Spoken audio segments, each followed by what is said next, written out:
सुनो सनामा पाठ पढ़ावा, आओ बच्चों सुनो सनामा पाठ पढ़ावा।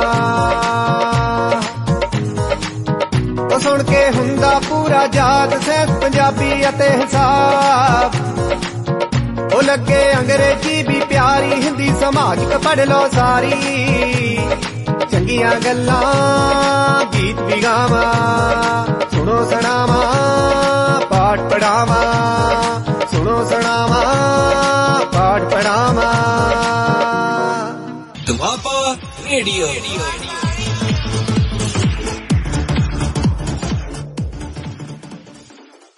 प्यारे विद्यार्थियों, प्यार भरी सत श्री अकाल।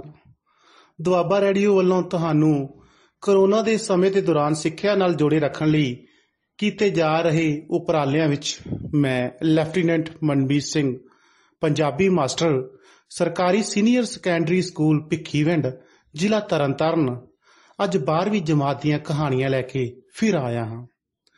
ਅਸੀਂ ਇੱਕ ਲੜੀ ਸ਼ੁਰੂ ਕੀਤੀ ਸੀ, ਉਸੇ ਲੜੀ ਦੇ ਤਹਿਤ ਅਸੀਂ ਅੱਜ ਅਗਲੀ ਕਹਾਣੀ ਪੜਾਂਗੇ ਤੇ ਨਾਲੇ ਉਹਦੇ ਉੱਤੇ ਉਸਦੇ ਵਿਸ਼ੇ ਦੇ ਉੱਤੇ ਵੀ ਵਿਚਾਰ ਚਰਚਾ ਜ਼ਰੂਰ ਕਰਾਂਗੇ। ਪਿਆਰੇ ਬੱਚਿਓ, ਤੁਸੀਂ ਜ਼ਿੰਦਗੀ ਵਿੱਚ ਕਦੇ ਨਾ ਕਦੇ ਤਾਂ ਰਿਕਸ਼ੇ ਦਾ ਸਫ਼ਰ ਤਾਂ ਜ਼ਰੂਰ ਕੀਤਾ ਹੋਵੇਗਾ, ਔਰ ਉਸ ਰਿਕਸ਼ੇ ਦੇ ਸਫ਼ਰ ਤੋਂ ਬਾਅਦ ਉਸ ਰਿਕਸ਼ੇ ਵਾਲੇ ਦੇ ਨਾਲ ਤੁਸੀਂ ਜਿੰਨਾ ਆਪਣਾ ਰਸਤਾ ਤੈਅ ਕੀਤਾ ਏ ਉਸ ਦਾ ਮੁੱਲ ਭਾਅ ਵੀ ਜ਼ਰੂਰ ਤੈਅ ਕੀਤਾ ਹੋਊਗਾ, ਪਰ ਬਾਅਦ ਵਿੱਚ ਕਦੇ ਫਿਰ ਉਸ ਤੋਂ ਰਿਕਸ਼ੇ ਤੋਂ ਉਤਰ ਕੇ ਉਹਨਾਂ ਦੇ ਪੈਸੇ ਦੇਣ ਤੋਂ ਕਦੇ ਬਹਿਸ ਵੀ ਤਾਂ ਜ਼ਰੂਰ ਕੀਤੀ ਹੋਊਗੀ। ਬੱਚਿਓ, ਅਸੀਂ ਆਲੇ ਦੁਆਲੇ ਦੇ ਵਿੱਚ ਇਸ ਤਰ੍ਹਾਂ ਕਈ ਵਾਰ ਦੇਖਦੇ ਹਾਂ ਕਿ ਜਦੋਂ ਅਸੀਂ ਸਫ਼ਰ ਤੈਅ ਕਰ ਲੈਂਦੇ ਹਾਂ ਤਾਂ ਫਿਰ ਉਸ ਤੋਂ ਬਾਅਦ ਅਸੀਂ ਰਿਕਸ਼ੇ ਵਾਲੇ ਨਾਲ ਬਹਿਸ ਜ਼ਰੂਰ ਕਰਦੇ ਹਾਂ। ਜੇ ਉਹ 20 ਰੁਪਏ ਮੰਗਦਾ ਤੇ 15 ਦਿੰਦੇ ਹਾਂ, ਜੇ 15 ਮੰਗਦਾ ਹੈ ਤੇ 10 ਦਿੰਦੇ ਹਾਂ, ਤੇ ਜੇ 10 ਮੰਗਦਾ ਤਾਂ ਫਿਰ ਕੋਸ਼ਿਸ਼ ਹੁੰਦੀ ਹੈ ਕਿ ਅਸੀਂ 5 ਦੇ ਕੇ ਉੱਥੋਂ ਖਹਿੜਾ ਛਡਾ ਲਈਏ। ਬੱਚੋ, ਇਹ ਸਾਡੀ ਇੱਕ ਪ੍ਰਵਿਰਤੀ ਚੱਲਦੀ ਹੈ ਮੱਧ ਵਰਗ ਦੀ, ਖਾਸ ਤੌਰ ਤੇ ਸਾਡੀ ਮੱਧ ਵਰਗ ਵਾਲੀ ਜਿਹੜੀ ਸ਼੍ਰੇਣੀ ਹੁੰਦੀ ਹੈ ਉਹ ਇਸ ਤਰ੍ਹਾਂ ਦੀ ਪ੍ਰਵਿਰਤੀ ਵਿੱਚ ਘਿਰੀ ਰਹਿੰਦੀ ਹੈ ਕਿ ਜਦੋਂ ਕਿਸੇ ਨੂੰ ਕੋਈ ਉਹਦਾ ਮੁੱਲ ਦੇਣਾ ਹੋਵੇ ਤਾਂ ਕੋਸ਼ਿਸ਼ ਇਹ ਹੁੰਦੀ ਹੈ ਸਾਡੀ ਕਿ ਉਹਦੇ ਨਾਲ ਬਹਿਸ ਕਰਕੇ ਉਹਨੂੰ ਘਟਾਇਆ ਜਾਵੇ, ਤੇ ਜਦੋਂ ਕਿਸੇ ਤੋਂ ਕੋਈ ਚੀਜ਼ ਲੈਣੀ ਹੁੰਦੀ ਹੈ ਤਾਂ ਸਾਡੀ ਕੋਸ਼ਿਸ਼ ਹੁੰਦੀ ਹੈ ਕਿ ਵੱਧ ਚੀਜ਼ ਲਈ ਜਾਵੇ। ਪਿਆਰੇ ਬੱਚਿਓ, ਇਸੇ ਤਰ੍ਹਾਂ ਦਾ ਵਿਸ਼ਾ ਜਿਹੜਾ ਹੈ ਸਾਡੇ ਸਮਾਜ ਦੇ ਵਿੱਚ ਵਾਪਰਦੀਆਂ ਘਟਨਾਵਾਂ ਨੂੰ ਲੈ ਕੇ ਇੱਕ ਕਹਾਣੀ ਜਿਹੜੀ ਅੱਜ ਅਸੀਂ ਸ਼੍ਰੀ ਪ੍ਰੇਮ ਪ੍ਰਕਾਸ਼ ਦੀ ਲਿਖੀ ਹੋਈ ਹੈ। ਇਸ ਰਿਕਸ਼ੇ ਵਾਲੇ ਦੇ ਉੱਤੇ ਜੀਵਨ ਦੇ ਉੱਪਰ ਬਣੀ ਘਟਨਾ ਹੈ, ਔਰ ਕਹਾਣੀਕਾਰ ਦੇ ਨਾਲ ਜਿਸ ਤਰ੍ਹਾਂ ਵਾਪਰਦਾ ਹੈ ਉਸ ਰਿਕਸ਼ੇ ਵਾਲੇ ਦੀ ਘਟਨਾ ਬੜੇ ਵਧੀਆ ਤਰੀਕੇ ਨਾਲ ਜਿਹੜਾ ਇਹ ਪ੍ਰੇਮ ਪ੍ਰਕਾਸ਼ ਜੀ ਨੇ ਆਪਣੀ ਇਸ ਕਹਾਣੀ ਦੇ ਵਿੱਚ ਬਿਆਨਿਆ ਹੈ। ਕਹਾਣੀ ਦਾ ਜਿਹੜਾ ਮੁੱਖ ਪਾਤਰ ਹੈ ਇੱਕ ਰਿਕਸ਼ੇ ਵਾਲਾ ਹੈ, ਤੇ ਉਹਨੂੰ ਕਹਾਣੀਕਾਰ ਨੇ ਜਿਹੜਾ ਨਾਂ ਦਿੱਤਾ ਹੈ ਉਹ ਮਾੜਾ ਬੰਦਾ ਕਹਿ ਕੇ ਉਹਨੂੰ ਜਿਹੜਾ ਹੈ ਉਸਨੂੰ ਇਸ ਕਹਾਣੀ ਵਿੱਚ ਬਿਆਨਿਆ ਗਿਆ ਹੈ। ਚਲੋ ਪਿਆਰੇ ਬੱਚਿਓ, ਇਹ ਕਹਾਣੀ ਦਾ ਵਿਸ਼ਾ ਸੀਗਾ ਤੇ ਕਹਾਣੀ ਵੱਲ ਅਸੀਂ ਚੱਲਦੇ ਹਾਂ। ਹੁਣ ਦੇਖਦੇ ਹਾਂ ਕਿ ਕਿਵੇਂ ਕੀ ਘਟਨਾਕ੍ਰਮ ਜਿਹੜਾ ਹੈ ਇਸ ਕਹਾਣੀ ਵਿੱਚ ਵਾਪਰਦਾ ਹੈ। ਉਹ ਉੱਥੇ ਹੀ ਖੜਾ ਸੀ। ਮੇਰੀ ਪਤਨੀ ਨੇ ਮੈਥੋਂ ਚੋਰੀ ਰਸੋਈ ਚੋਂ ਨਿਕਲ ਕੇ ਉਸ ਨੂੰ 2 ਵਾਰ ਦੇਖਿਆ। ਫਿਰ ਉਹ ਬੂਹੇ 'ਚ ਖਲੋ ਕੇ ਮੇਰੇ ਵੱਲ ਵੇਖਣ ਲੱਗੀ। ਮੈਂ ਖਿਜੀ ਨਜ਼ਰ ਨਾਲ ਉਸ ਨੂੰ ਵੇਖਿਆ ਤਾਂ ਉਹ ਰਸੋਈ 'ਚ ਵੜ ਕੇ ਚਾਹ ਬਣਾਉਣ ਲੱਗ ਪਈ। ਮੈਂ ਮੇਜ਼ ਤੇ ਬਹਿ ਕੇ ਫਿਰ ਉਹੀ ਚਿੱਠੀ ਲਿਖਣ ਦਾ ਯਤਨ ਕਰਨ ਲੱਗਾ ਜਿਹੜੀ ਕਈ ਦਿਨਾਂ ਤੋਂ ਅਧੂਰੀ ਪਈ ਸੀ। ਜੰਗਲਾਤ ਦੇ ਅਫਸਰ ਆਪਣੀ ਭੂਆ ਦੇ ਪੁੱਤਰ ਭਰਾ ਨੂੰ ਫਰਨੀਚਰ ਬਣਵਾ ਕੇ ਭੇਜਣ ਲਈ ਲਿਖਣਾ ਸੀ। ਸਾਈਜ਼ ਤੇ ਡਿਜ਼ਾਈਨ ਲਿਖਣ ਵੇਲੇ ਗੱਲ ਉਲਝ ਗਈ ਸੀ।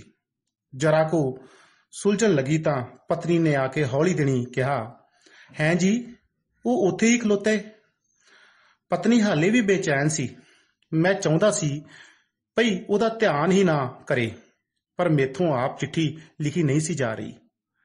ਮੈਂ ਵੀ ਉਸ ਨੂੰ ਬਾਰੀ ਵਿੱਚੋਂ ਕਈ ਵਾਰ ਵੇਖ ਚੁੱਕਾ ਸੀ। ਉਹ ਉਂਝ ਹੀ ਖਲੋਤਾ ਸੀ ਚੌਂਕ ਦੇ ਖੱਬੇ ਪਾਸੇ, ਆਪਣੇ ਰਿਕਸ਼ੇ ਦਾ ਰੁੱਖ ਪਾਰਕ ਵੱਲ ਕਰਕੇ। ਪਹਿਲਾਂ ਉਹ ਰਿਕਸ਼ੇ ਦੀ ਗੱਦੀ ਤੇ ਬੈਠਾ ਸੀ, ਫਿਰ ਉਹ ਪੈਂਡਲ ਤੇ ਖਲੋ ਗਿਆ। ਹੁਣ ਉਹ ਕਾਠੀ ਤੇ ਕੂਹਣੀ ਰੱਖੀ ਹੋਈ ਝੁਕਿਆ ਖਲੋਤਾ ਸੀ, ਜਿਵੇਂ ਉਸਨੇ ਕਿਤੇ ਜਾਣਾ ਵੀ ਨਹੀਂ ਹੁੰਦਾ। ਉਹਨੇ ਇੱਕ ਵਾਰ ਵੀ ਮੁੜ ਕੇ ਸਾਡੇ ਵੱਲ ਨਹੀਂ ਸੀ ਵੇਖਿਆ। ਘੱਟੋ ਘੱਟ ਉਦੋਂ ਖਾਲੀ ਪਲਾਟ ਵੱਲ ਵੇਖੀ ਜਾ ਰਿਹਾ ਸੀ, ਜਿਵੇਂ ਉਹਦਾ ਸਾਡੇ ਨਾਲ ਕੋਈ ਲੈਣ ਦੇਣੀ ਹੀ ਨਾ ਹੋਵੇ। ਕੁੱਬੀ ਹੋਈ ਉਸ ਦੀ ਪਿੱਠ ਦੇ ਸੱਜੇ ਮੋਢੇ ਦੀ ਹੱਡੀ ਤੱਕ ਭੈੜੀ ਜੀ ਬੁਰਸ਼ਟ ਤੇ ਹੋਰ ਰੰਗ ਦੇ ਕੱਪੜੇ ਦੀ ਟਾਕੀ ਲੱਗੀ ਹੋਈ ਸੀ। ਕੱਛੇ ਹੇਠ ਕਾਲੀਆਂ ਸੁੱਕੀਆਂ ਲੱਤਾਂ ਸਨ। ਸਿਰ ਦੇ ਵਾਲ ਮੈਲੇ ਉਲਝੇ ਹੋਏ ਸਨ। ਉਹਨੂੰ ਵੇਖ ਕੇ ਇਹ ਦਿਲ ਖਰਾਬ ਜਿਹਾ ਹੁੰਦਾ ਸੀ।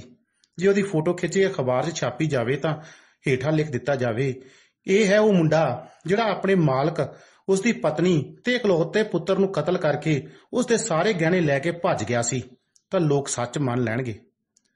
ਇਹਦੀਆਂ ਭੁੱਖੀਆਂ ਭੁੱਖੀਆਂ ਨਜ਼ਰਾਂ ਇਸ ਤਰ੍ਹਾਂ ਹੈਰਾਨ ਨਾਲ ਵੇਖਦੀਆਂ ਜਿਵੇਂ ਕੁਝ ਚੰਗਾ ਵੇਖਿਆ ਹੀ ਨਹੀਂ ਹੁੰਦਾ, ਕਮੀਨੀਆਂ ਜਿਹੀਆਂ। ਜਦੋਂ ਉਸਨੇ ਭੈੜਾ ਜਿਹਾ ਮੂੰਹ ਕਰਕੇ ਆਨੇ ਕੱਢ ਕੇ ਮੇਰੇ ਵੱਲ ਤੱਕਿਆ ਸੀ, ਜਿਵੇਂ ਹੱਦ ਤੱਕ ਕਰ ਰਿਹਾ ਹੋਵੇ, ਤਾਂ ਮੈਨੂੰ ਖਿਝ ਆ ਗਈ ਸੀ। ਤੇ ਜਦੋਂ ਉਸਨੇ ਮੇਰੀ ਪਤਨੀ ਦੇ ਫੜਾਏ 2 ਰੁਪਏ ਬੋੜ-ਬੋੜ ਕਰਕੇ ਵਗਾਹ ਮਾਰੇ ਸਨ, ਤਾਂ ਮੇਰਾ ਦਿਲ ਕੀਤਾ ਸੀ ਭਈ ਉਸਨੂੰ ਵਾਲਾਂ ਤੋਂ ਫੜ ਕੇ ਥੱਲੇ ਸੁੱਟ ਲਵਾਂ, ਸੁੱਕੀਆਂ ਜੀਆਂ ਬਾਹਾਂ ਦੇ ਕਾਨੇ ਮਰੋੜ ਦਿਆਂ। ਪਰ ਮੇਰੀ ਪਤਨੀ ਨੇ ਮੈਨੂੰ ਰੋਕ ਦਿੱਤਾ।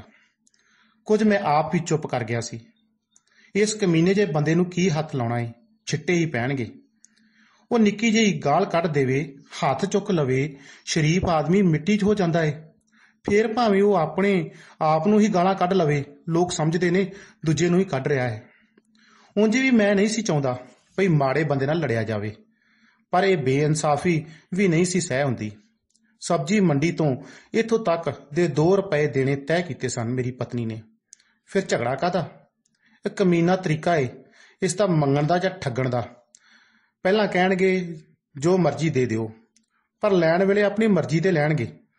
ਜੇ ਪੈਸੇ ਤੈਅ ਕਰ ਲਓ ਤਾਂ ਜਦੋਂ ਮਹੱਲਾ ਨੇੜੇ ਆਉਣ ਲੱਗੇ ਤਾਂ ਕਹਿਣ ਲੱਗ ਪੈਂਦੇ ਨੇ, ਬੀਬੀ ਜੀ ਇਹ ਤਾਂ ਬੜੀ ਦੂਰ ਹੈ, ਸ਼ਹਿਰ ਦਾ ਦੂਜਾ ਪਾਸਾ ਆ ਗਿਆ, ਮਾਡਲ ਟਾਊਨ ਤਾਂ 1.5 ਮੀਲ ਲੰਮਾ ਏ, ਗਰੀਬ ਆਦਮੀ ਨੂੰ ਮਾਰ ਲਿਆ, ਇਸ ਵੇਲੇ ਕੋਈ ਇੰਨੀ ਦੂਰ ਕਾਹਨੂੰ ਆਉਂਦਾ ਏ।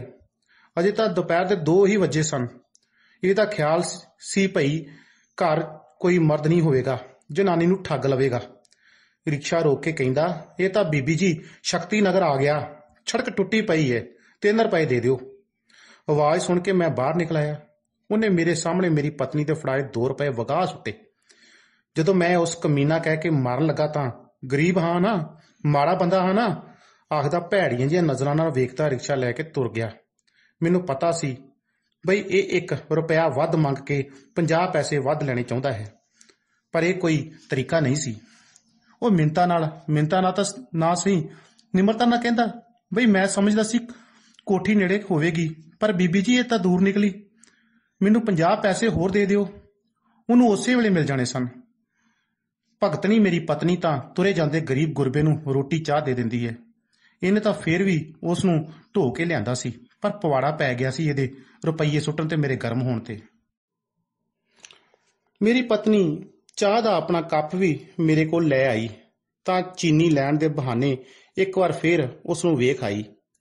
ਕੁਰਸੀ ਤੇ ਬਹਿ ਕੇ ਚਾਹ ਪੀਂਦੀ ਨੇ ਮੇਰੇ ਚਿਹਰੇ ਵੱਲ ਤੱਕਿਆ। ਜਦ ਮੈਂ ਚੁੱਪ ਹੀ ਰਿਹਾ ਤਾਂ ਆਪ ਹੀ ਬੋਲੀ, ਛੱਡੋ ਪਰੇ, 3 ਰੁਪਏ ਹੀ ਹੈ, ਦੇ ਦਿਓ ਆ। ਨਹੀਂ, ਮੈਂ ਇੱਕੋ ਸ਼ਬਦ ਬੋਲਿਆ। ਉਹ ਗਰੀਬ ਹੈ, ਪੈਸੇ ਡਿੱਗ ਵੀ ਪੈਂਦੇ ਨੇ, ਬੱਚੇ ਰੋਜ਼ ਰੁਪਈਆ 2 ਰੁਪਈਏ ਖਰਚ ਦਿੰਦੇ ਨੇ, ਕਿੰਨੇ ਪੈਸੇ ਐਵੇਂ ਰੋੜ ਛੱਡੀਦੇ ਨੇ। ਉਹ ਰਿਕਸ਼ੇ ਵਾਲੇ ਦੀ ਵਕੀਲ ਬਣੀ ਬੈਠੀ ਸੀ, ਹਮਦਰਦੀ ਨਾਲ ਜਾਂ ਡਰ ਨਾਲ। ਉਂਝ ਉਹਦੀ ਗੱਲ ਵੀ ਠੀਕ ਸੀ। ਮੈਂ ਰੋਜ਼ 3-2.5 ਰੁਪਈਏ ਦੀਆਂ ਸਿਗਰਟਾਂ ਪੀਂਦਾ ਹਾਂ, ਮਹੀਨਾ ਕੋ 2-3 ਵਾਰ ਸਿਨੇਮਾ ਦੇਖਦਾ ਹਾਂ।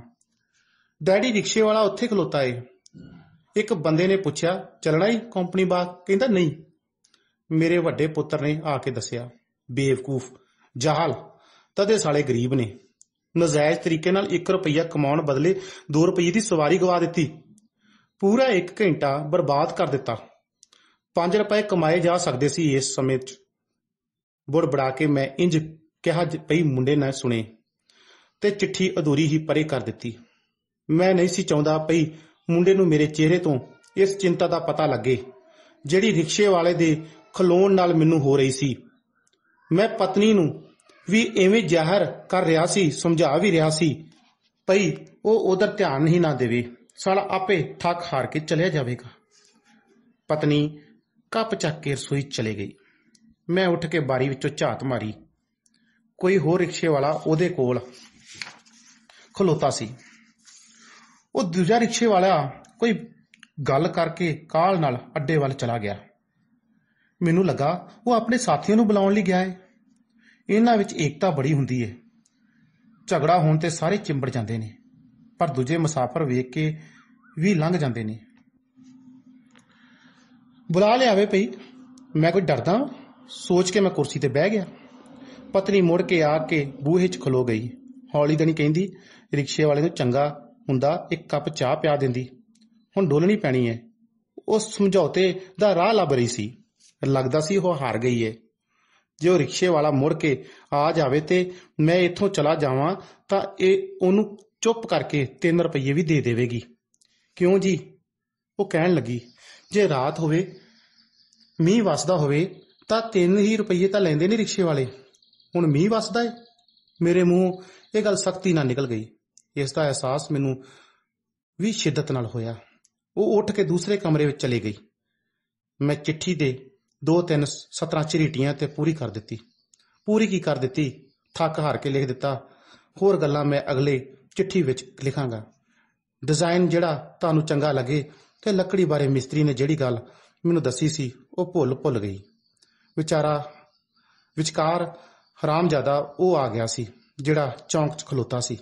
ਸ਼ਾਇਦ ਹਾਲੇ ਵੀ ਉਂਝ ਹੀ ਖਲੋਤਾ ਹੋਵੇ, ਰਿਕਸ਼ੇ ਦੀ ਕਾਠੀ ਤੇ ਕੂਣੀ ਟਿਕਾ ਕੇ। ਮੈਨੂੰ ਪਤਨੀ ਦੀ ਇਸ ਆਦਤ ਤੇ ਖਿੱਚ ਪਈ ਆਈ ਕਿ ਜਦੋਂ ਕੋਈ ਮਜ਼ਦੂਰ ਝਗੜਾ ਪਾਵੇ ਤਾਂ ਵੱਧ ਪੈਸੇ ਦੇ ਕੇ ਖਲਾਸੀ ਕਰ ਲਈ ਜਾਵੇ ਤੇ ਅੱਡੇ ਤੇ ਬੈਠੇ ਮੰਗਤੇ ਦੀ ਇਹ ਗੱਲ ਮੰਨ ਲਈ ਜਾਵੇ ਕਿ 25 ਪੈਸੇ ਦਾ ਪਾਨ ਖਾ ਕੇ ਥੁੱਕ ਦਿੰਦੇ ਹੋ, ਇਸ ਗਰੀਬ ਦੀ ਤਲੀ ਤੇ ਥੁੱਕ ਦਿਓ। ਇਸ ਮਾਮਲੇ 'ਚ ਮੈਂ ਉਸਦੇ ਨਾਲ ਬਹਿਸ ਨਹੀਂ ਸੀ ਕਰਨਾ ਚਾਹੁੰਦਾ, ਕਿਉਂ ਇਹ ਗੱਲ ਦਲੀਲ ਨਾਲੋਂ ਵੱਧ ਭਾਵਨਾ ਦੀ ਹੈ। ਉਹ ਪੁੰਨ ਸਮਝ ਕੇ ਸੁਖੀ ਹੋ ਜਾਂਦੀ ਹੈ ਤੇ ਰਿਕਸ਼ੇ ਵਾਲਾ ਜਾਂ ਮੰਗਤਾ ਠੇਕੇ ਤੋਂ ਬੋਤਲ ਲੈ ਆਉਂਦਾ ਹੈ। ਮੇਰਾ ਦਿਲ ਕੀਤਾ ਉੱਠ ਕੇ ਰਿਕਸ਼ੇ ਵਾਲੇ ਕੋਲ ਜਾਵਾਂ ਤੇ ਪੁੱਛਾਂ, ਪਈ ਤੈਂ ਜਾਣਾ ਕਿ ਨਹੀਂ? ਭਲਾ ਮਾਨਸ ਬਣ ਕੇ ਪੈਸੇ ਲੈ ਕੇ ਟੁਰ ਜਾ, ਨਹੀਂ ਤਾਂ ਛਿੱਤਰ ਲਵਾ ਦੂੰਗਾ। ਪੁਲਿਸ ਨੂੰ ਫੋਨ ਕਰਕੇ ਕਹਿ ਦਿਆਂਗਾ ਇਹ ਬਦਮਾਸ਼ ਰਿਕਸ਼ੇ ਵਾਲਾ ਮੈਨੂੰ ਧਮਕੀਆਂ ਦਿੰਦਾ ਏ, ਮੇਰੀ ਇੱਜ਼ਤ ਨੂੰ ਹੱਥ ਪਾਉਣ ਨੂੰ ਫਿਰਦਾ ਏ। ਔਖਾ ਜਿਹਾ ਉੱਠ ਕੇ ਮੈਂ ਬਰਾਂਡੇ 'ਚ ਆਇਆ, ਗੁੱਸੇ ਨਾਲ ਵਿਹੜੇ 'ਚ ਗਿਆ। ਗੇਟ ਵੱਲ ਵਧਿਆ ਤਾਂ ਉਹ ਰਿਕਸ਼ੇ ਵਾਲਾ ਉੱਥੇ ਨਹੀਂ ਸੀ। ਮੈਂ ਪਛਾਣ ਮੁੜ ਕੇ ਪਤਨੀ ਨੂੰ ਆਵਾਜ਼ ਮਾਰੀ। ਉਹ ਕੋਈ ਧਰਮ ਪੋਥੀ ਪੜ੍ਹਦੀ ਬਾਹਰ ਨਿਕਲੀ। ਮੈਂ ਉਸਨੂੰ ਦੱਸਿਆ ਕਿ ਉਹ ਚਲਾ ਗਿਆ ਏ। ਉਸਨੇ ਝੱਟ ਦੇਣੀ ਪੋਥੀ ਬੰਦ ਕਰਕੇ ਬਰਾਂਡੇ ਦੀ ਬੰਨੀ ਤੇ ਰੱਖ ਦਿੱਤੀ। ਅਸੀਂ ਲਾਅਨ 'ਚ ਪਈਆਂ ਕੁਰਸੀਆਂ ਤੇ ਬਹਿ ਗਏ। ਉਹਦੇ ਚਿਹਰੇ ਤੇ ਦੁੱਖ ਦਾ ਜਿਹੜਾ ਪੋਚਾ ਫਿਰਿਆ ਸੀ ਉਹ ਧੁੱਪ ਗਿਆ। ਮੈਂ ਐਵੇਂ ਪੁੱਛਿਆ, ਅੱਜ ਰਾਤੀ ਫਿਲਮ ਨਾ ਵੇਖ ਆਈਏ? ਓਹੋ, ਹੁਣ ਆਪਾਂ ਇਹ 3 ਰੁਪਏ ਪਿੰਗਲਵਾੜੇ ਨੂੰ ਦੇ ਦਿਆਂਗੇ ਤੇ ਉਹ 50 ਪੈਸੇ ਜਿਹੜੇ ਤੈਂ ਵੱਧ ਦੇਣੇ ਸਨ ਉਹ ਅੱਡੇ ਵਾਲੇ ਮੰਗਤੇ ਦੀ ਤਲੀ ਤੇ ਧਰ ਦਿਆਂਗੇ। ਜਿਵੇਂ ਤੇਰੀ ਮਰਜ਼ੀ, ਤੂੰ ਮੁਖਤਿਆਰ ਹੈ, ਮੈਨੂੰ ਕੀ। ਗੱਲ ਕਰਕੇ ਅਸੀਂ ਇੱਕ ਦੂਜੇ ਵੱਲ ਵੇਖਿਆ ਤੇ ਮੁਸਕਰਾ ਪਏ। ਪਿਆਰੇ ਬੱਚਿਓ, ਇਹ ਜਿਹੜੀ ਕਹਾਣੀ ਮੈਂ ਹੁਣੇ ਬਿਆਨ ਕੀਤੀ ਹੈ ਤੁਹਾਨੂੰ ਪ੍ਰੇਮ ਪ੍ਰਕਾਸ਼ ਜੀ ਦੀ, ਇਸ ਦੀ ਪੂਰੀ ਘਟਨਾਕ੍ਰਮ ਇਸੇ ਸੋਚ ਦੇ ਦੁਆਲੇ ਘੁੰਮਦੀ ਹੈ ਕਿ ਕਈ ਵਾਰ ਅਸੀਂ ਕਿਸੇ ਗਰੀਬ ਨੂੰ ਉਹਦਾ ਮਿਹਨਤਾਨਾ ਵੀ ਪੂਰਾ ਨਹੀਂ ਦਿੰਦੇ ਹਾਂ। ਖੈਰ, ਉਸ ਦੀ ਬਜਾਏ ਅਸੀਂ ਪੈਸੇ ਇੱਧਰ ਉੱਧਰ ਉਜਾੜਨ ਵੱਲ ਲੱਗਿਆਂ ਕਦੇ ਸੋਚਦੇ ਵੀ ਨਹੀਂ ਹਾਂ। ਆਪਣੇ ਐਸ਼ ਆਰਾਮ ਪੂਰੇ ਕਰਨ ਲੱਗਿਆਂ ਕਿ ਇਹ ਨਜਾਇਜ਼ ਖਰਚਾ ਅਸੀਂ ਕਰ ਰਹੇ ਹਾਂ। ਸ਼ਾਇਦ ਕਿਸੇ ਨੇ ਸਾਡੇ ਲਈ ਕੋਈ ਮਿਹਨਤ ਕੀਤੀ ਹੋਵੇ ਤਾਂ ਉਸ ਨੂੰ ਇਸ ਦਾ ਮੁਆਵਜ਼ਾ ਅਸੀਂ ਪੂਰਾ ਤਾਰ ਦਿੰਦੇ ਤੇ ਸਾਡੇ ਮਨ ਨੂੰ ਖੈਰ ਜ਼ਿਆਦਾ ਤਸੱਲੀ ਹੁੰਦੀ। ਸੋ ਬੱਚਿਓ, ਇਸ ਕਹਾਣੀ ਦੇ ਵਿਸ਼ੇ ਨੂੰ ਜੇ ਵੇਖਿਆ ਜਾਵੇ ਤਾਂ ਇੱਕ ਸਾਡੀ ਮੱਧ ਵਰਗੀ ਸੋਚ ਨੂੰ ਬੁਰੀ ਤਰ੍ਹਾਂ ਨਾਲ ਚਿਤਾਰਦਾ ਹੈ ਕਿ ਅਸੀਂ ਕਿਵੇਂ ਬਹਿਸ ਬਸਈਆ ਕਰਕੇ ਜਾਂ ਕਿਸੇ ਦੁਕਾਨ ਵਾਲੇ ਨੂੰ ਘੱਟ ਪੈਸੇ ਦੇ ਕੇ ਆਪਣੇ ਮਨ ਦੀ ਤਸੱਲੀ ਪ੍ਰਗਟ ਕਰ ਲੈਂਦੇ ਹਾਂ, ਕਿ ਆਪਣੇ ਮਨ ਨੂੰ ਸੰਤੁਸ਼ਟ ਭਾਵਨਾ ਵਿੱਚ ਲੈ ਜਾਂਦੇ ਹਾਂ। ਪਿਆਰੇ ਬੱਚਿਓ, ਸਾਰਿਆਂ ਤੋਂ ਪਹਿਲਾਂ ਅਸੀਂ ਇਸ ਕਹਾਣੀ ਦੇ ਵਿੱਚੋਂ ਅਭਿਆਸ ਲਈ ਜਿਹੜੇ ਪ੍ਰਸ਼ਨ ਉੱਤਰ ਆਏ ਹਨ ਉਹਨਾਂ ਦੀ ਵੀ ਇੱਕ ਅਭਿਆਸ ਜ਼ਰੂਰ ਕਰਾਂਗੇ। ਮਾੜਾ ਬੰਦਾ ਕਹਾਣੀ ਦੇ ਆਧਾਰ ਤੇ ਦੱਸੋ। ਆਪਸ਼ਨਾਂ ਨੇ ਸਾਡੇ ਕੋਲ। ਇਹ ਪਹਿਲਾ ਸਵਾਲ ਆ, ਮਾੜਾ ਬੰਦਾ ਕਹਾਣੀ ਵਿੱਚ ਮਾੜਾ ਬੰਦਾ ਕੌਣ ਹੈ? ਜਿਵੇਂ ਕਿ ਪਹਿਲੇ ਹੀ ਪੈਰੇ ਵਿੱਚ ਦੱਸਿਆ ਸੀ, ਉਹਨੇ 3 ਆਪਸ਼ਨਾਂ ਸਾਨੂੰ ਇੱਥੇ ਲਿਖੀਆਂ ਹੋਈਆਂ ਨੇ। ਪਹਿਲੀ ਆਪਸ਼ਨ ਹੈ ਰਿਕਸ਼ੇ ਵਾਲਾ, ਦੂਸਰੀ ਹੈ ਲੇਖਕ ਦੀ ਪਤਨੀ ਤੇ ਤੀਸਰੀ ਆਪਸ਼ਨ ਹੈ ਲੇਖਕ ਖੁਦ। ਪਿਆਰੇ ਬੱਚਿਓ, ਜੋ ਕਹਾਣੀ ਸੁਣੀ ਹੈ ਉਸ ਦੇ ਆਧਾਰ ਤੇ ਤੁਸੀਂ ਇਹ ਦੱਸਣਾ ਹੈ ਕਿ ਮਾੜਾ ਬੰਦਾ ਇਹਨਾਂ ਤਿੰਨਾਂ ਵਿੱਚੋਂ ਕੌਣ ਹੈ। ਪਿਆਰੇ ਬੱਚਿਓ, ਸਾਡਾ ਅਗਲਾ ਸਵਾਲ ਹੈ, ਉਹਦੇ ਵਿੱਚ ਵੀ ਸਾਡੇ ਕੋਲ ਆਪਸ਼ਨਾਂ ਰਹਿਣਗੀਆਂ। ਲੇਖਕ ਦੀ ਪਤਨੀ ਬੇਚੈਨ ਸੀ ਕਿਉਂਕਿ ਪਹਿਲੀ ਆਪਸ਼ਨ ਹੈ ਕਿ ਰਿਕਸ਼ੇ ਵਾਲੇ ਨੇ ਪੈਸੇ ਵਗਾ ਕੇ ਮਾਰੇ ਸਨ। ਦੂਸਰੀ ਆਪਸ਼ਨ ਹੈ ਉਸਨੇ ਰਿਕਸ਼ੇ ਵਾਲੇ ਨੂੰ ਤੈਅ ਕੀਤੇ ਪੈਸਿਆਂ ਤੋਂ ਘੱਟ ਪੈਸੇ ਦਿੱਤੇ ਸਨ। ਸੋ ਕਹਾਣੀ ਦੇ ਆਧਾਰ ਤੇ ਤੁਸੀਂ ਅਭਿਆਸ ਕਰਨੀ ਹੈ ਇਸ ਸਵਾਲ ਦੀ ਵੀ ਜਵਾਬ ਦੇ ਕੇ। ਤੀਸਰਾ ਸਵਾਲ ਸਾਡੇ ਕੋਲ ਇਸ ਦੀ ਕਹਾਣੀ ਵਿੱਚੋਂ ਇਹ ਰਹੇਗਾ, ਲੇਖਕ ਕਿਸ ਨੂੰ ਚਿੱਠੀ ਲਿਖਣ ਦਾ ਯਤਨ ਕਰ ਰਿਹਾ ਸੀ। ਸੋ ਇਸ ਕਹਾਣੀ ਨੂੰ ਤੁਸੀਂ ਸੁਣਿਆ ਹੈ ਕਿ ਉਹ ਜਿਹੜੀ ਚਿੱਠੀ ਸੀਗੀ ਉਹ ਆਪਣੀ ਭੂਆ ਦੇ ਪੁੱਤ ਨੂੰ ਲਿਖ ਰਿਹਾ ਸੀ, ਜਿਹੜਾ ਜੰਗਲਾਤ ਮਹਿਕਮੇ ਵਿੱਚ ਲੱਗਾ ਹੋਇਆ ਸੀਗਾ, ਜਿਸ ਤੋਂ ਉਸਨੇ ਲੱਕੜ ਲੈ ਕੇ ਫਰਨੀਚਰ ਬਣਾਉਣਾ ਸੀ ਜਾਂ ਉਸ ਦੇ ਉੱਪਰ ਲੱਕੜ ਦੇ ਜਿਹੜੇ ਡਿਜ਼ਾਈਨ ਬਣਾਉਣੇ ਸੀਗੇ ਉਹਨਾਂ ਬਾਰੇ ਉਹ ਗੱਲ ਕਰ ਰਿਹਾ ਸੀਗਾ। ਉਸ ਵਿਸ਼ੇ ਦੇ ਉੱਤੇ ਤੁਸੀਂ ਇਸ ਦਾ ਜਵਾਬ ਦੇਣਾ ਇਸ ਸਵਾਲ ਦਾ। ਅਗਲਾ ਸਵਾਲ ਹੈ ਬੱਚਿਓ, ਫਿਰ ਆਪਸ਼ਨ ਆ ਜਾਂਦੀ ਹੈ ਉਸ ਸਵਾਲ ਦੇ ਵਿੱਚ, ਲੇਖਕ ਦੀ ਪਤਨੀ ਦਾ ਰਿਕਸ਼ੇ ਵਾਲੇ ਨਾਲ ਝਗੜਾ ਕਿਉਂ ਹੋਇਆ। ਦੋ ਆਪਸ਼ਨਾਂ ਸਾਡੇ ਕੋਲ ਦਿੱਤੀਆਂ ਹੋਈਆਂ ਨੇ, ਕਿਉਂਕਿ ਰਿਕਸ਼ੇ ਵਾਲਾ ਤੈਅ ਕੀਤੇ ਪੈਸੇ ਮੰਗਦਾ ਸੀ। ਕਿਉਂਕਿ ਰਿਕਸ਼ੇ ਵਾਲਾ ਤੈਅ ਕੀਤੇ ਪੈਸੇ ਤੋਂ ਵੱਧ ਪੈਸੇ ਮੰਗਦਾ ਸੀ। ਇਹਨਾਂ ਦੋਵਾਂ ਆਪਸ਼ਨਾਂ ਦੇ ਵਿੱਚੋਂ ਜਿਹੜੀ ਆਪਸ਼ਨ ਤੁਹਾਨੂੰ ਠੀਕ ਲੱਗਦੀ ਹੈ, ਪਿਆਰੇ ਬੱਚਿਓ, ਕਹਾਣੀ ਨੂੰ ਸੁਣਨ ਤੋਂ ਬਾਅਦ ਉਹ ਟਿਕ ਜ਼ਰੂਰ ਕਰਿਓ ਜੇ। ਸਵਾਲ ਸਾਡੇ ਕੋਲ ਅਗਲਾ ਹੈ, ਰਿਕਸ਼ੇ ਵਾਲੇ ਨੇ ਪੈਸੇ ਕਿਉਂ ਵਗਾ ਕੇ ਮਾਰੇ। ਜਿਵੇਂ ਕਿ ਤੁਸੀਂ ਕਹਾਣੀ ਸੁਣੀ ਹੈ ਕਿ ਰਿਕਸ਼ੇ ਵਾਲੇ ਨੇ ਜਿਹੜਾ ਪੈਸੇ ਉਹ ਤੈਅ ਕੀਤੇ ਸੀਗੇ, ਉਹਨਾਂ ਤੈਅ ਕੀਤਿਆਂ ਪੈਸਿਆਂ ਤੋਂ ਉਹਨੇ ਵੱਧ ਪੈਸੇ ਮੰਗਣ ਦੀ ਕੋਸ਼ਿਸ਼ ਕੀਤੀ ਸੀ, ਕਿਉਂਕਿ ਕਹਾਣੀਕਾਰ ਦੀ ਜਿਹੜੀ ਪਤਨੀ ਸੀਗੀ ਉਸ ਨੂੰ ਸਫ਼ਰ ਥੋੜਾ ਜ਼ਿਆਦਾ ਉਹ ਸ਼ਕਤੀ ਨਗਰ ਜਿਹੜਾ ਇਲਾਕਾ ਸੀਗਾ ਉੱਥੋਂ ਤੱਕ ਜਾਣਾ ਪੈ ਗਿਆ ਸੀ। ਰਿਕਸ਼ੇ ਵਾਲੇ ਨੂੰ ਜਿਹੜਾ ਰਿਕਸ਼ਾ ਸੀਗਾ ਜ਼ਿਆਦਾ ਚਲਾਉਣਾ ਪਿਆ ਸੀਗਾ, ਇਸ ਕਰਕੇ ਉਹਨੇ ਥੋੜੇ ਪੈਸੇ ਵੱਧ ਮੰਗੇ ਸੀਗੇ। ਪਰ ਕਹਾਣੀਕਾਰ ਦੀ ਪਤਨੀ ਜਿਹੜੀ ਸੀਗੀ ਉਹ ਪਹਿਲੇ ਹੀ ਤੈਅ ਕੀਤੇ ਪੈਸਿਆਂ ਤੇ ਅੜੀ ਰਹੀ, ਤੇ ਜਿਸ ਕਰਕੇ ਉਸਨੇ ਗੁੱਸੇ ਵਿੱਚ ਆ ਕੇ ਵਗਾ ਕੇ ਮਾਰ ਦਿੱਤੇ ਸਨ। ਸਾਡੇ ਕੋਲ ਅਗਲਾ ਸਵਾਲ ਹੈ, ਰਿਕਸ਼ੇ ਵਾਲੇ ਦਾ ਹੁਲੀਆ ਆਪਣੇ ਸ਼ਬਦਾਂ ਵਿੱਚ ਬਿਆਨ ਕਰੋ। ਕਿ ਮਤਲਬ ਕਿ ਜਿਸ ਤਰ੍ਹਾਂ ਦਾ ਉਸਦਾ ਪਹਿਰਾਵਾ ਸੀਗਾ, ਫਟੀ ਹੋਈ ਕਮੀਜ਼ ਸੀਗੀ, ਫਿਰ ਉਸਨੇ ਜਿਸ ਤਰ੍ਹਾਂ ਦਾ ਆਪਣਾ ਕੱਛਾ ਪਾਇਆ ਹੋਇਆ ਸੀਗਾ, ਉਸ ਦੇ ਵਿੱਚੋਂ ਦੀ ਲੱਤਾਂ ਕਿਵੇਂ ਉਸਦੀਆਂ ਪਤਲੀਆਂ ਲੱਤਾਂ ਜਿਹੜੀਆਂ ਸੀ ਦਿਖਾਈ ਦੇ ਰਹੀਆਂ ਸੀਗੀਆਂ, ਫਿਰ ਉਸਦੇ ਸਿਰ ਦੇ ਵਾਲ ਕਿਵੇਂ ਦੇ ਉਲਝੇ ਦਿਖਾਈ ਦੇ ਰਹੇ ਸੀਗੇ। ਫਿਰ ਉਹਦੇ ਬਾਰੇ ਜਿਹੜੀ ਉਹਨੇ ਕਲਪਨਾ ਕੀਤੀ ਕਿ ਜੇ ਕੋਈ ਉਸ ਨੂੰ ਆ ਕੇ ਵੇਖੇ ਜਾਂ ਉਹਦੇ ਬਾਰੇ ਖਬਰ ਛਾਪ ਦੇਵੇ ਕਿ ਇਸ ਬੰਦੇ ਨੇ ਆਪਣੇ ਮਾਲਕ ਜਾਂ ਉਸਦੇ ਘਰਦਿਆਂ ਦਾ ਕਤਲ ਕਰਕੇ ਦੌੜਿਆ, ਤੇ ਇਹ ਸੱਚ ਮੰਨਿਆ ਜਾ ਸਕਦਾ ਹੈ, ਕਿਉਂਕਿ ਉਸਦੀਆਂ ਦੇਖਣੀ ਤੇ ਉਸਦਾ ਜਿਹੜਾ ਸੀਗਾ ਖਲੋਣ ਦਾ ਸਟਾਈਲ ਸੀਗਾ ਉਹ ਬਹੁਤ ਹੀ ਡਰਾਉਣਾ ਕਿਸਮ ਦਾ ਉਹਨੂੰ ਲੱਗਾ ਸੀਗਾ। ਲੇਖਕ ਦੇ ਰਿਕਸ਼ੇ ਵਾਲੇ ਬਾਰੇ ਕੀ ਵਿਚਾਰ ਸਨ, ਆਪਣੇ ਸ਼ਬਦਾਂ ਵਿੱਚ ਲਿਖੋ। ਮਤਲਬ ਕਿ ਇਸ ਕਹਾਣੀ ਦੇ ਆਧਾਰ ਤੇ ਇਹ ਵੀ ਇੱਕ ਅਭਿਆਸੀ ਪ੍ਰਸ਼ਨ ਆ ਕਿ ਉਸ ਦੇ ਬਾਰੇ ਵਿੱਚ ਜਿਹੜੇ ਬਿਆਨ ਦਿੱਤੇ ਸੀਗੇ ਕਿ ਕਿਸ ਤਰ੍ਹਾਂ ਉਹ ਇਹੋ ਜਿਹੇ ਲੋਕ ਜਿਹੜੇ ਹੁੰਦੇ ਨੇ ਉਹ ਬਹਿਸ ਕਰਕੇ ਜਾਂ ਵੱਧ ਪੈਸੇ ਮੰਗ ਕੇ ਆਪਣੀ ਸਵਾਰੀ ਨੂੰ ਖੱਜਲ ਖਰਾਬ ਕਰਦੇ ਨੇ, ਜਾਂ ਉਹਦੇ ਹੁਲੀਏ ਬਾਰੇ ਵੀ ਜਿਸ ਤਰ੍ਹਾਂ ਉਹਨੇ ਦੱਸਿਆ ਹੈ ਕਿ ਇਸ ਬੰਦੇ ਬਾਰੇ ਖਬਰ ਵੀ ਲਿਖ ਦਿੱਤੀ ਜਾਵੇ ਕਿ ਇਹ ਬੰਦਾ ਆਪਣੇ ਘਰਦਿਆਂ ਨੂੰ, ਮਾਲਕ ਨੂੰ ਜਾਂ ਉਸਦੇ ਜੀਆਂ ਨੂੰ ਮਾਰ ਕੇ ਗਿਆ, ਤਾਂ ਇਹ ਵੀ ਸੱਚ ਮੰਨਿਆ ਜਾ ਸਕਦਾ ਹੈ। ਪਿਆਰੇ ਬੱਚਿਓ, ਤੁਹਾਡੇ ਪੇਪਰ ਦੇ ਵਿੱਚ 7 ਨੰਬਰ ਦਾ ਸਵਾਲ ਇਸ ਕਹਾਣੀ ਵਿੱਚੋਂ ਇਸ ਦਾ ਸਾਰ ਵੀ ਆ ਸਕਦਾ ਹੈ, ਜਿਹੜਾ ਕਿ ਪੁੱਛਣ ਦਾ ਤਰੀਕਾ ਰਹੇਗਾ ਕਿ ਮਾੜਾ ਬੰਦਾ ਕਹਾਣੀ ਦਾ ਸਾਰ ਆਪਣੇ ਸ਼ਬਦਾਂ ਵਿੱਚ ਲਿਖੋ। ਤੁਸੀਂ 500 ਸ਼ਬਦਾਂ ਦੇ ਵਿੱਚ ਇਸ ਕਹਾਣੀ ਨੂੰ ਬਿਆਨਣਾ ਹੈ ਆਪਣੇ ਸ਼ਬਦਾਂ ਵਿੱਚ। ਇਹ ਕਹਾਣੀ ਨੂੰ ਬੜੇ ਧਿਆਨ ਨਾਲ ਸੁਣਨਾ ਹੈ, ਤੇ ਸੁਣਨ ਤੋਂ ਬਾਅਦ ਜਦੋਂ ਤੁਸੀਂ ਲਿਖਣਾ ਹੈ ਤਾਂ ਇਸ ਨੂੰ ਆਪਣੀ ਕਲਮ ਦੇ ਨਾਲ ਕਹਾਣੀ ਨੂੰ ਆਪਣੇ ਵਿਚਾਰਾਂ ਦੇ ਵਿੱਚ ਕਲਮਬੰਦ ਕਰਨਾ ਹੈ। ਘੱਟ ਤੋਂ ਘੱਟ 500 ਸ਼ਬਦ ਦੇ ਵਿੱਚ ਕਹਾਣੀ ਦਾ ਸਾਰ ਤੁਸੀਂ ਲਿਖਣਾ ਹੈ।